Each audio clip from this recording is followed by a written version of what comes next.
அஸ்ஸலாமு அலைக்கும். ரெஜினா கிச்சனில் இப்போ என்ன பார்க்க போகிறோன்னா, கல்யாணம் வீட்டு உருளைக்கிழங்கு மசாலா தான் பார்க்க போகிறோம். இந்த மாதிரி சூப்பராக செய்யலாம் வாங்க. இப்போ ஒரு மிக்ஸி ஜாரில் இஞ்சி, பூண்டு, மிளகு, சோம்பு, பச்சை மிளகாய், கொஞ்சம் கருவேப்பிலையும் போட்டுக்கோங்க. இந்த மாதிரி கொரகொரப்பா அரைச்சி எடுத்து வச்சுக்கோங்க. உருளைக்கிழங்கு, பட்டாணி நான் வேக வச்சு வச்சுருக்கேன்.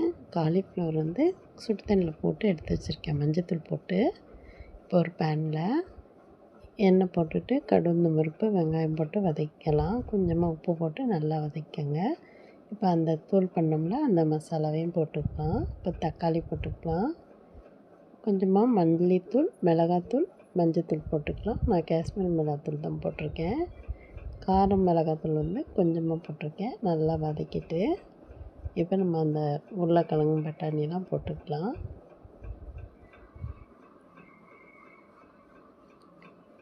கொஞ்சம் சிம் பண்ணி வச்சு நீங்கள் வெங்காயத்தை, தக்காளியை நல்லா மசிய விடுங்க. மசிஞ்சதுக்கப்புறம் நம்ம இந்த வெஜிடபிள் போட்டுக்கலாம். சிம்மிலே வச்சு நல்லா கலந்து விடுங்க. கொஞ்சமாக உப்பு போட்டுக்குங்க. ஏன்னா நம்ம வெங்காயத்தில் கொஞ்சம் போட்டோம்ல, அதனால் கொஞ்சமாக பார்த்துட்டு போட்டுக்கோங்க. நல்லா சூப்பராக உருளைக்கிழங்கு மசாலா ரெடி ஆயிடுச்சு.